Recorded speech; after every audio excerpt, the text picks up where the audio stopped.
Once you explain that everyone's God, the next big question is why do people have these experiences of becoming one with God? That's the next big question, isn't it? If we are God, if this is Maya, this is illusory, why do people become enlightened? Why does the illusion stop? Why does the illusion stop? Now, there's not one way to experience this much wanted experience of becoming God. There's many paths. It said that there's as many paths as there are people, and I believe that. There's not a single way to God. There's not a single mystical practice, and different mystical practices will work with different people, I believe. We're going to examine one idea or one concept which is making the rounds right now in the New Age, in the psychedelic scene, in the whole spiritual context. That's generating lots of excitement that everyone's getting into. And that idea is called the law of attraction. We're going to examine how the law of attraction sheds light on why people become God. Now, I wonder how many people have seen the movie The Secret. I wonder how many people... Okay, not as many as the last talk I did, where everyone's hand went up.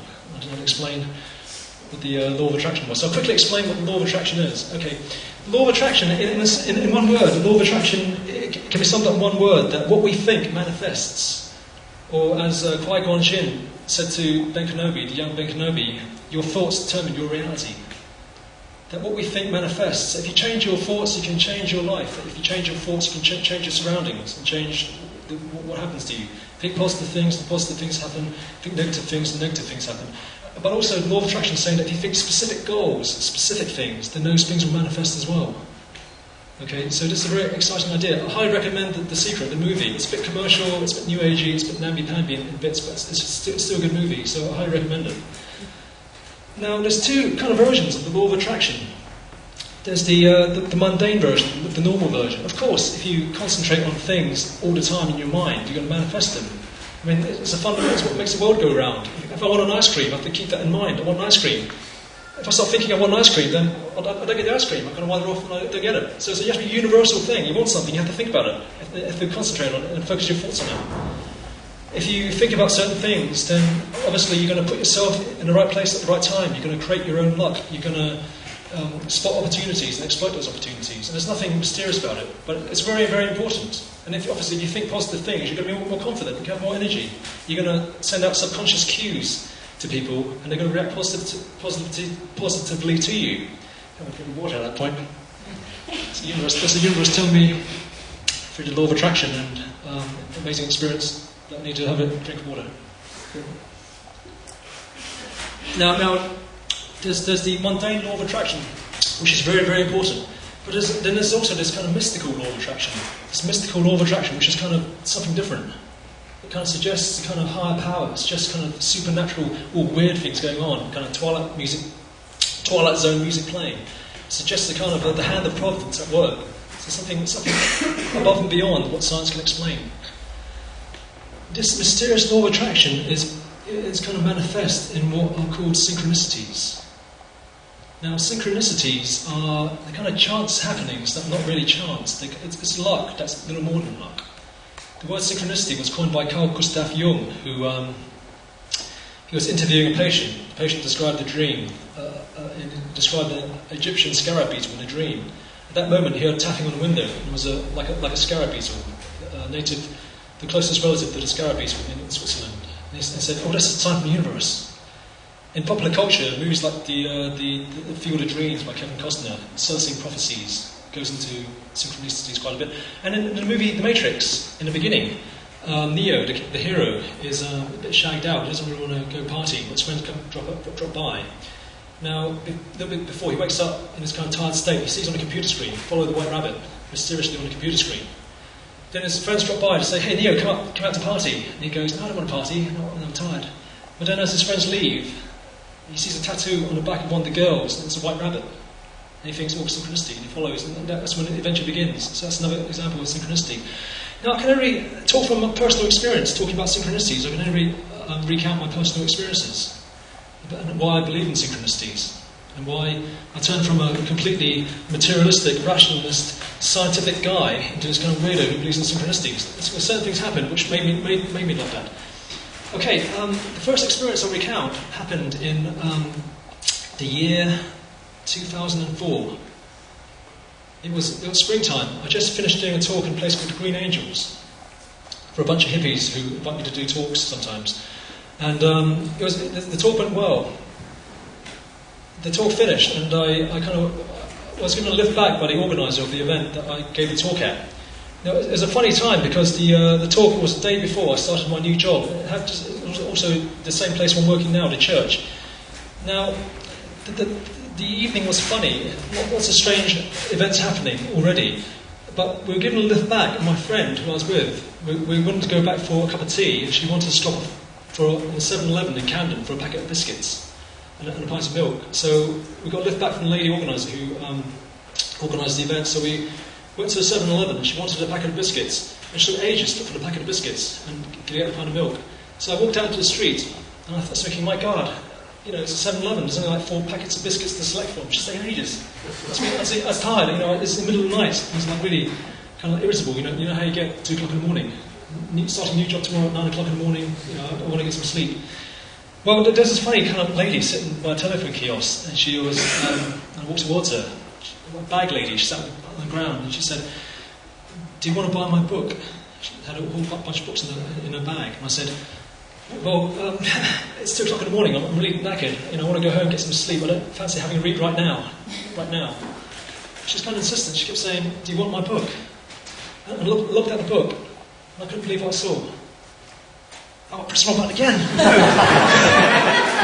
No, what happened, I had only the laser pointer. If I press it on a laser pointer, then it doesn't work, and I get it like that, so I have to pause it again. Okay, and I take it off laser pointer mode, so I can, I know, that destroyed the suspense. I was building up the suspense, I totally lost it. Oh no. Okay, back to the story. So the lady said, do you want my book? And I said, I looked at it, oh my God, I couldn't believe what I saw. This is what I saw. Okay, that's my name. Twice. Okay. It's freaky. I've never been offered a book by a lady ever before. Those are the Indians from my country. Oh, are you serious? Synchronicity Central. I'll talk to you later. Oh my God, this is Synchronicity Central. This is, it's all happening. we got to talk. Synchronicity has ramifications, so synchronicities lead to more synchronicities. Okay, my hairs on the back of my neck went up. I thought, my God, this is like freaky. Because the timing was especially funny, because it was the end of a series of talks I was doing.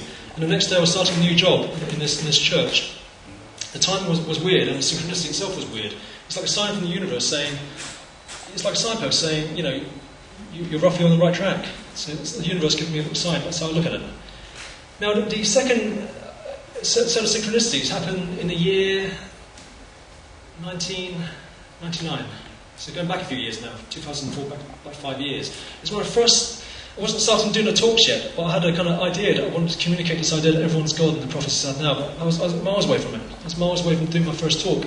It was 1999. Eschatological prophetic expectation was at fever pitch. I thought, the Nostradamus thing. I thought the eclipse. I thought something would happen. I thought, Nostradamus. Something's going to happen. The world's going to end, or we're going to have an amazing enlightenment experience. I'm going to become rich. I'm going to meet Madonna. I'm going to have some amazing mystical experience. But nothing happened. The eclipse came. The Nostradamus thing came and went. So I worked really hard during that summer, and I was kind of disillusioned. And then that kind of state.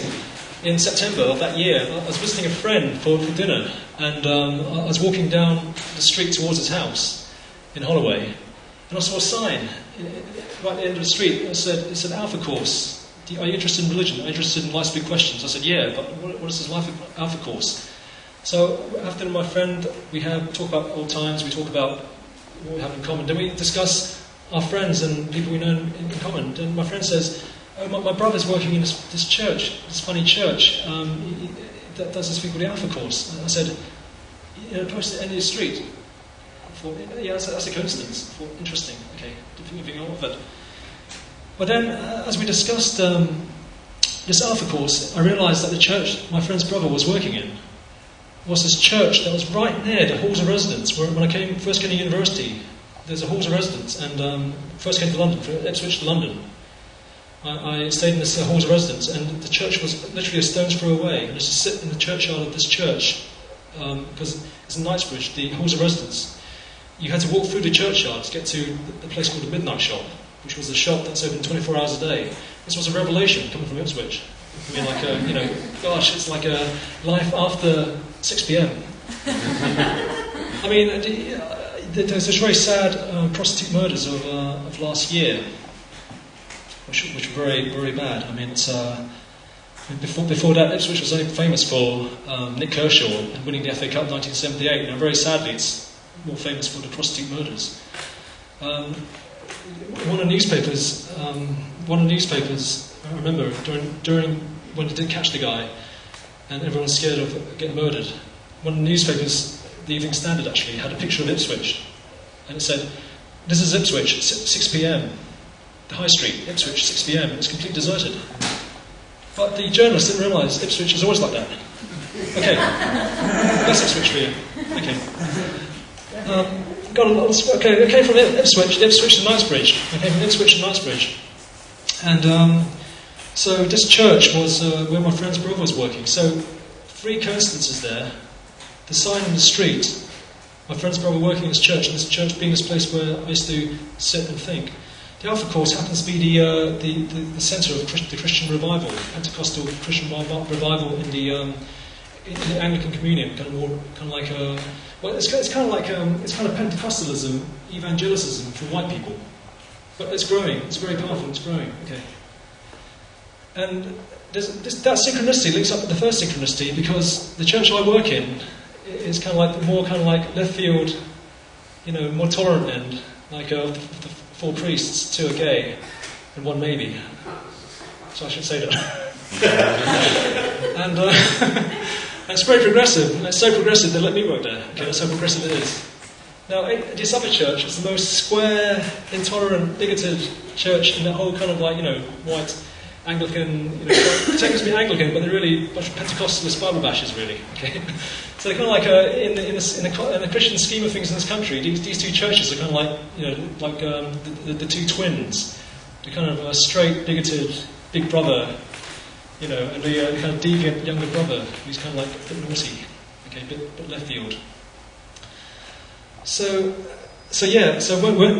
eventually we did the Alpha Course, and this led to a kind of borderline mystical experience, but the experience had a direct relation to what I'm doing now, very, very direct relation. Now, the third experience, probably the experience which really turned me towards synchronicities, if before I had doubt in the process of synchronicity, and after that I didn't have any doubts whatsoever.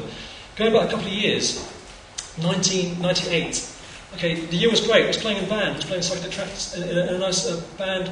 We were touring, I felt the centre of attention, like went to go everywhere, perform, had money in my pocket, all through that year. And then that came to a natural end. At that point, 1998, I knew my future wasn't music. I knew it was doing what I'm doing now, kind of explaining to people that they're God and trying to explain the prophecies.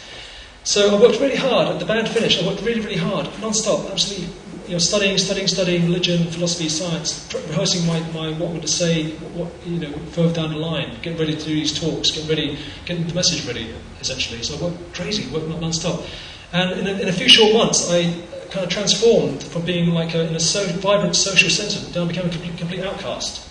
And one of the reasons was because I was so obsessed. If I spoke to anyone about anything, the conversation would quickly turn to, "You're God.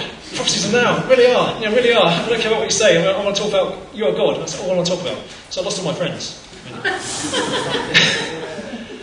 And so I was a complete outcast. But I didn't care. I didn't care because I was so engrossed in my work. I didn't care about having a social life. No, I really didn't care.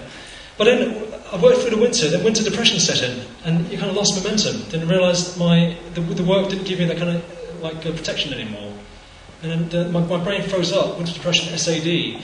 And I became brutally depressed, and I thought, my God, what's this crazy life? I'm 27 years old. Where am I? I'm nowhere. I've got no friends. I've got a girlfriend. I've got a job. I haven't got much money.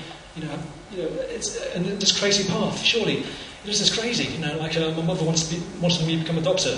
Now I'm trying to explain to everyone that they're God, and I was completely outside of society. I was kind of like alienated. I was on my own. That's what I did was walk around the streets all day. I went to public libraries and I read. That's what I did. Read, and I went to Borders, and I'd go to another bookshop, and I'd read, and I'd think more, and I'd read more, and I'd walk those miles and miles and miles. So I thought, my life is over. At 27, I'm a complete failure. And at that point, I basically, at the winter solstice of 1998, I challenged the universe, give me a sign. I said, give me a sign, or I refuse to play this game. I will not do what you want me to do. The universe kind of led me to believe that my purpose was to explain that everyone's God. But then I kind of totally lost confidence, and I was in a state of complete self-doubt. So winter solstice 1998, I went for a very long walk looking for a sign. I walked everywhere. I set off at my place in Kentish Town where I was living at the time. I walked everywhere. I walked 8-9 hours. Started off in the morning. I walked through the West End, through the East End, over the bridges of London. I was in Hyde Park, Regent's Park, Primrose Hill. I'd walk around everywhere looking for a sign, maybe a shooting star, maybe something. A man would come out the ground, anything. Come out the manhole saying, "Here's a sign." Nothing. I was 5 cups of coffee, really walking 9 hours. I was delirious. In that state, I gave up. This is it. This is the end. I'm going to get my hair cut. I'm going to get a steady job, house in the suburbs. This is the end of the road. I'm a dead man. I give my life over to becoming a decent, honest citizen. It's the end. Now, I sat down in Marylebone Library to rest my legs near closing time. And I sat down. Check my legs upon it. I want to screw up again. And I sat down in Marylebone Library, and I kind of took a rest, stared at the ceiling, and I took a seat in one of the corrals. But then I looked over the next corral. The book was open, and I couldn't believe my eyes. I really could not. I thought I was going mad. I thought I was delirious. This cannot be real. This is what I saw. Again, that's my name. So these are synchronicities. Now, this doesn't mean anything of anyone special. It means the universe has to communicate synchronicities with me that come neatly labelled, because the universe wants me to do these talks. So when synchronicities come labelled, so I can present them in these public talks and say, "Here's a synchronicity." Okay. And that's what I saw. And below it reads, Gnosis, spiritual knowledge. Gnostic adherents believe that religious beliefs should be based on experiential self-knowledge and not on inherited doctrine or dogma. And that turned me around. If I had any doubts in the mystic road and the mystic process, I didn't have any doubts after that. Now, all these 3 synchronicities, they're interlinked in strange ways. You find that synchronicities are the linkages. Each of these synchronicities is like a tip of the iceberg. And you find these kind of really mysterious connections. So the library, where I saw, Marylebone Library, where I saw this synchronicity, before I got the job what I'm doing now, in 2004, I was sitting in that library and I was thinking, I came up from Hong Kong and I had a big, long think about my life. And I was thinking, what's the next step? And just like in Celestine Prophecies, the phone rang. And a friend said, "What are you doing for the next 6 months? There's a job going in the church where I'm working at." So that's the universe telling me, because I've read Celestine Prophecies, and I was saying, there's a universe and James Redfield telling me that I've got to take this job. So another linkage, a strange thing is that the job came up because the guy I replaced, he had a motorbike accident. And he had the motorbike accident days before.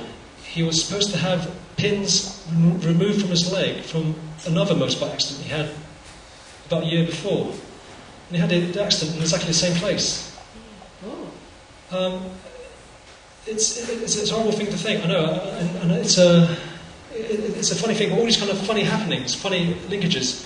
It's almost as if the universe is a setup, and you kind of examine these synchronicities. You have these kind of funny relationships which make you think about what's going on in this world. Okay, the point there, a very important point, is that the synchronous process is not necessarily kind of all kind of like light.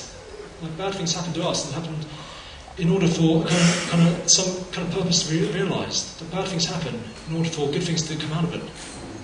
I know it's a disturbing thought, and there's many examples like that. It's a kind of funny thing. It's kind of like a carrot and stick of that the universe, how the universe works. It's not very New Age. It's not very fluffy to say that, I know, but it's kind of it's what I experienced.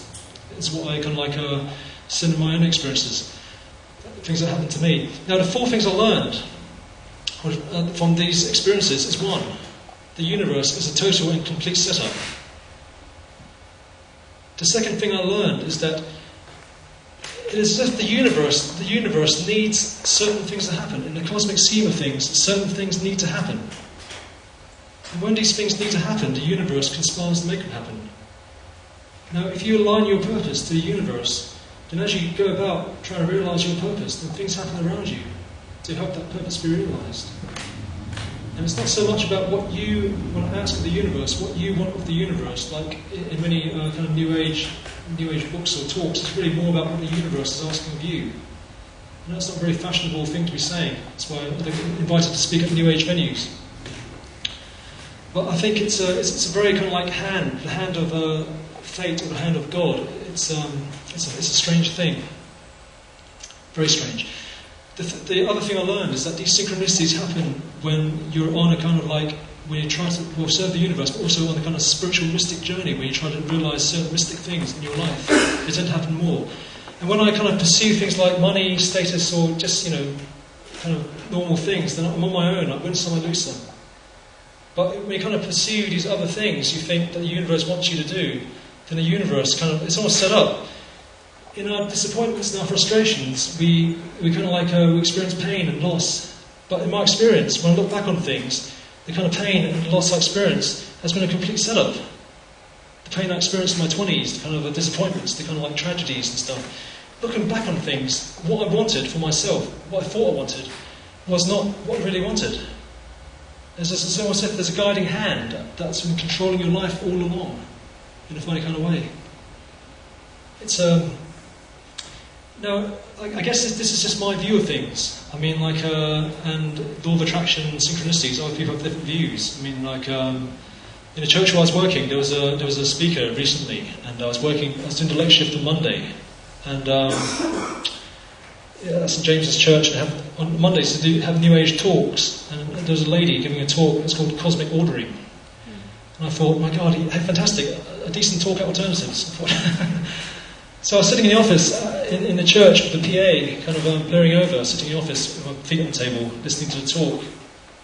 And then I realised what the talk was about, because I thought the talk was about cosmic ordering, cosmic awesome order in the universe, awesome order. Awesome kind of cosmic order. But as I heard the talk, I realised what the talk was really about. It was cosmic ordering, like ordering a pizza. And the lady said, she's saying more. She's saying you can do a cosmic order, you can have a side order. And I'm serious. I'm not making this up. And so you can have I have my perfect partner, my perfect man, my perfect lady. And I have a side order of a Mercedes-Benz and a promotion at work. And if you haven't got Mercedes-Benz, give me a Toyota Lexus. Hold the mayonnaise. And so different people say different things, but I think so this is just my view of things from my own personal experiences about how the universe works. So really, it's subjective, and really, I can only really talk about my own personal experiences concerning synchronicities and this kind of hidden hand. Okay. Now you might go out there, order your perfect partner, Mercedes-Benz, promotion at work, and you might get it. And you can think, oh, no, talking nonsense, but that's fine. That's fine. So, I mean, lots of ideas about synchronicities and providence and the hand of fate. Now, how can we turn these ideas into a mystic path? Now, the law of attraction, this mystical law of attraction and the mundane law of attraction, if it's a cosmic and universal thing, now suppose that my focus is I want to be God, I want to become enlightened, then would the law of attraction work? I want to become one of the universe, and that's your focus. Then we find one, that historically certain tried and tested mystical practices are exactly that. That's exactly what people are doing. Okay, that's my website. If you want to read more about the personal experiences, we'll read more generally about the information contained in these talks. Almost finished. I was hoping to finish it for this talk, but not quite, so almost done. Now, how can we turn the law of attraction into a mystic path, and what's the relation between mystic paths and the law of attraction? Well, firstly, this idea of focusing on God, because that's what we're talking about here. The idea of focusing on God, the God within, or to realise the God within. Then we see in religion that this is quite a general thing. That in religion, say in the Shema, which is the greatest commandment in Judaism, and the greatest commandment in Christianity, which tells us to love the Lord your God with all your heart, all your soul, all your strength, all your mind. And effectively, that's like law of attraction. And also in the Kabbalah, where the famous Kabbalist rabbi, Varshan Tov, who founded the Vicha Hasidim sect, the one with the long black coats and the funny hats and funny sideburns. He taught a Kabbalah of song and dance to seek God in all activities, constant mindfulness of God, constantly thinking about God within Kabbalah.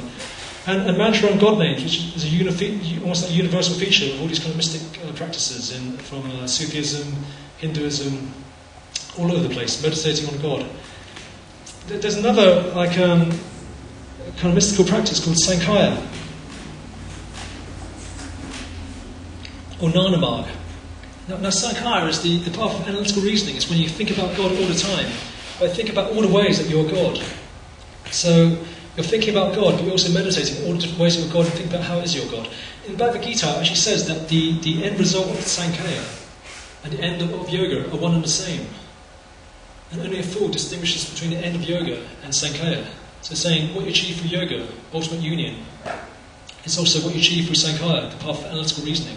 So another path where you're constantly thinking about God in order to try and achieve union with God. Now, the really interesting mystic path, which I'm going to show, is really like law of attraction. It's called Tantra. Now, Tantra is often associated with like sex, which it's only a tiny part of it, and really how it's represented in the New Age is really a misrepresentation of Tantra. It's a very general thing. It's a very powerful mystic technique practiced in India, but also Tibet. Probably the most famous tantric practitioner or teacher of Tantra is Dalai Lama. Okay, not much sex going on there, it seems. We don't know. Okay, we don't know. So Tantra is a very general thing. Covers lots of different kind of areas. Huge, massive mystical practices and beliefs. The third highest Lama in all Tibet came to the church about a month ago on Saturday, and was invited by the Tibet Society. And I did a sound for him, so I set the microphones, I was running around, sorting out the sound and stuff. And at the end, I wanted to receive a blessing, so all the people queued up for a blessing. They had this funny scarves, and he blessed the scarf. Like Elvis, can I touch your scarf? Bit of sweat on the scarf. So I went up my scarf, because I did a sound, and he kind of like, for this guy's helping us. So I went up for my blessing, shook his hand, and he asked me where I'm from. And I said, I'm from Hong Kong. And his demeanour changed. As if he was thinking, oh no, Chinese oppressor. I was thinking, oh no, I blew it. I should have said I'm Tibetan. It's my imagination. No, he's a nice guy. It's just my paranoia. It's like, but it's interesting. It was really interesting. It's kind of like a very interesting experience. Now that guy wasn't very tantric, but he is the third highest Lama. But the ruling school of Tantra in Tibet is tantric, and it's the Dalai Lama's kind of like background. Now, all tantric ritual reinforces the reality of being God. Like all these meditations reinforce the reality that you're God. All these kind of mantra, yantra meditations, and also metaphysical systems, art, ritual, all to reinforce the idea constantly that you're God. Because Tantra really involves constant meditation on the idea that you're God for all ways, all possible means, all through your life, every moment, every second of your waking life. The main kind of practice in the Tantra is called deity yoga. And what deity yoga is, it's what you're doing is you're trying to realise yourself as God, but ultimately God is kind of like beyond words and beyond description. So how do you imagine God? Well, how you imagine God is you imagine an archetype of God. Now that's the goddess of the void. It's a statue, and it represents the void or God. So the emptiness inside. The empty bit is basically the void. In fact, one way of looking at this is to imagine that is what you are. And that's the projection space for what you can be, or what manifests, or your subjective experience. Now, the principal meditation of Tantra, sadhana, deity yoga, involves emptying all your preconceptions of who you are, your kind of limited self, that you're this human body, you're this human being. So you make yourself empty, but then in that empty space you project a deity, a tantric deity. The most popular one is oh no, I almost did it again, but I pointed away because I had it on laser pointer mode again. So what? It's close. So okay, the first most popular tantric deity is in Tibetan Tantra is Avalokiteshvara. Many of you know her as Guan Yin. And she's the goddess of compassion. So doing data yoga with Guan Yin, you're basically imagining yourself as a compassionate person. So you visualize yourself as Guan Yin, you go out into the real world and you do compassionate things. So your Tantra involves helping old ladies across the road, rescuing cats from trees, and that's data yoga. It's actually not just imagining compassion in your mind, you're going out there, you're living compassion. Another tantric deity, which is quite popular, is Manjushri, who's a kind of a bodhisattva or Buddha of kind of penetrative wisdom, like the thinking Buddha. So if your path is more knowledge and reasoning, that's your tantric deity of choice. Another quite popular one is Tara. Now there's many kinds of Tara. The white Tara is synonymous with compassion, black Tara, power, blue Tara, the transmutation of anger.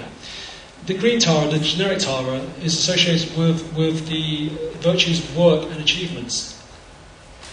So effectively, these three Buddhas, Buddha of the heart, Buddha of compassion, knowledge and of work, correspond to the three paths, mystic paths in Bhagavad Gita: Jnana Marg, Bhakti Marg, Karma Marg. Path of knowledge, path of the heart, path of devotion, path of action. So that's data yoga. So you're trying to realize God by actually living an aspect of God constantly in your life on a daily basis, and you're actually trying to manifest divinity. And the idea is that if you keep doing this over a course of time, you will have mystical experiences, and you will experience becoming one with the void, and you will experience emptiness. That's the theory behind it. I included Shiva because now Tibetan Tantra was actually imported from India, so the ideas in Tibetan Tantra are actually equivalent, but they're more preserved in Tibet because Tibet had a kind of ecclesiastical hierarchy that preserved all these kind of mystical teachings. So in India, the most popular deity for tantric meditation is Shiva. One of the common meditations is Shiva Ham, Shiva Ham, Shiva Ham. You say it hundreds, thousands of times a day. That means I am Shiva, I am Shiva, I am Shiva. Go back slightly. Now, the other ingredient in Tantra is that you're doing this deity yoga, but you're using the energy of life in order to propel your mystic path. Now, the thing about Tantra, you're using all kinds of energy, and the most commonly kind of publicised, I suppose, energy is sexual energy. It's very powerful, and that's what most kind of New Age people think of as Tantra, kind of like you having sex, and that's it really. And New Age Tantra basically involves the kind of bloke maybe calls himself Shiva, and the lady calls herself Bhavati, and he burns some incense, maybe play some Indian music in the background, and have sex. Yeah, that's New Age Tantra. There's not more to that. It's not just sexual energy. It's all energy. Anger, hatred, compassion, jealousy, everything is energy for the tantric meal. Obviously, if you're playing with energies like hatred and anger, they're very hard to control. And sexual energy is very hard to control. If you're trying to think about God or meditate on God all the time, if you're hating, if you're jealous, even if you're having sex, it's very hard to think about God. So that's the trick about it. So Tantra is not really something easy. It's the most powerful path, but it's also the most dangerous path. It's supposed to be the quickest route to enlightenment, but it's also the most dangerous route as well. So it can just as easily produce demons as angels, and just as easily produce kind of antichrists as Christs. Charlie Manson's probably the most famous kind of like dark tantric practitioner. It's kind of tantric practitioner who went wrong. Now, transforming ordinary law of attraction into Tantra. Now, there's three conditions which you have to do in order for your Tantric practice to actually bear fruit. And these three conditions are, firstly, one, correct understanding of Sanyata, which means correct metaphysical understanding of emptiness, which means you understand the world is illusory. The second condition is related. The second condition is non-attachment. If you believe that this world is illusory, then it's not get attached to this world. The third condition is compassion, or love, effectively. If you can have these three conditions in place with a constant focus on God, then effectively that is Tantra. That's what Tantra is all about. So, again, it's not easy. I guess 99.9% of all Tantra that goes on is not really Tantra, because people are just thinking about sex, they're not really thinking about God at all. But if you can actually have these three conditions in place, then theoretically, if you do this deity yoga, you're going to realise the deity. That's the idea behind Tantra. we're gonna show in a minute why this tantric path is really relevant to what's happening in the world. We've talked about synchronicity, which really relates to personal destiny. Now we're going to talk about collective destiny. Now.